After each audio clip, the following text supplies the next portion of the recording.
So the other day I was watching the live-action Scooby-Doo films. You know, all 2 of them. There's so many of them. Scooby-Doo, where are you?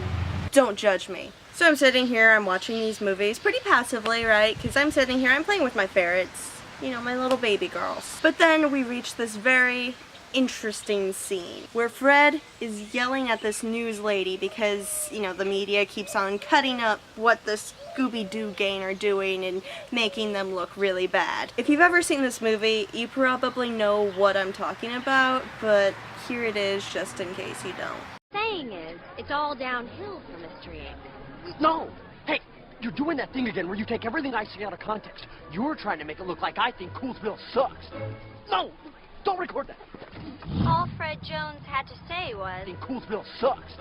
in light of this... So most often, especially on the internet, people recognize this as a generalized hit at what the media does. They cut out statements just so to make it look like somebody did or said something that they didn't actually do or say, or at least mean. And we all know that this does happen in real life. Just ask the person who, you know, made the Star Wars movies into an All-Star music video. Somebody once told me the world is gonna throw me. Or literally any unnecessary censorship video. Hello everybody, my name is Markiplier and welcome to The Burglars. Which is where I'm going. A while back I did a video about book banning, which was based on a paper that I wrote a few years before about book banning for an honors composition class, because I word gooderer than you, says the person who has spent like half of her life staring at an empty Word document.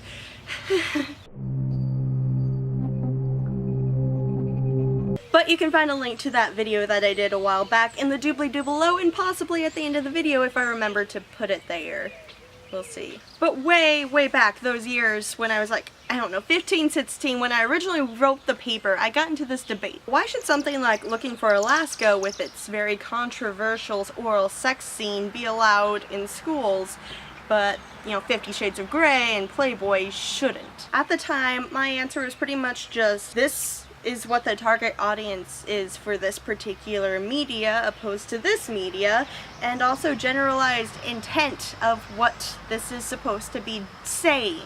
And as a person with the last name of Hefner, I feel like I am authorized to say that Playboy is meant to titillate. It's really only been within the past year that I've started to think a little bit deeper about what I'm actually saying with this generalized argument of we shouldn't be banning books in schools. I mean, really, what separates the oral sex scene in Looking for Alaska from all the whips and chains in 50 Shades of Grey? Ultimately, I wasn't too far off with the argument of intent. 50 Shades of Grey was written with the intentions of titillating. It's supposed to be pornographic. Looking for Alaska is not, does not. What I have always been missing in my argument has been, where do we get this idea of intention? How do we understand what the intent is? And you know, 19-year-old me finally figured it out. Context! That's where that comes in. Context! Going back to Scooby-Doo, Fred did not intend to diss Coolsville. He actually probably thinks it's pretty cool.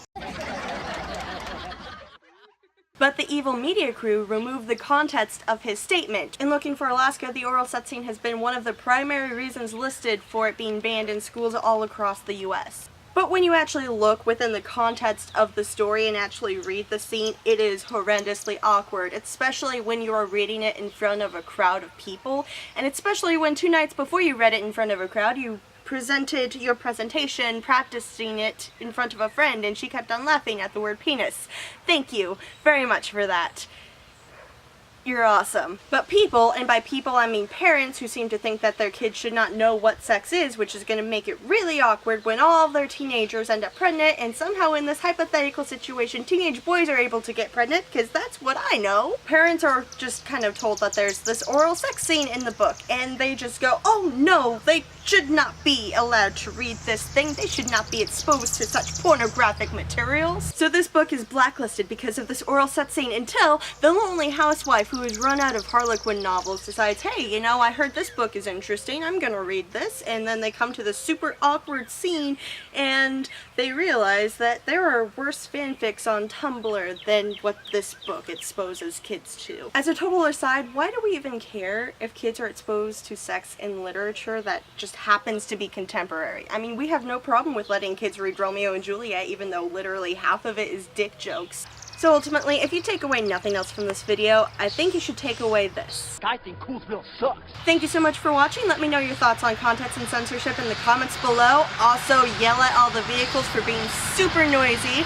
Like this video if you liked it, and while you're down there, feel free to hit that big red subscribe button and that little bell right next to it so that you get notified anytime I post a new video.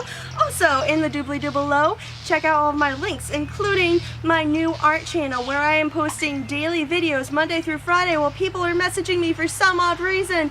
And yeah, I hope to see you over there where you can hang out and chill and stuff. Super cool, yo. Yeah, I'm gonna go now because my mom wants me to cook potatoes apparently. Thanks, Mom. I will see you eventually. Okay. Bye. I think Coolsville sucks. I think Coolsville sucks. I think Coolsville sucks. I think Coolsville sucks. I think Coolsville sucks. Somebody once told me the world is gonna grow me. I ain't the sharpest tool in the shed.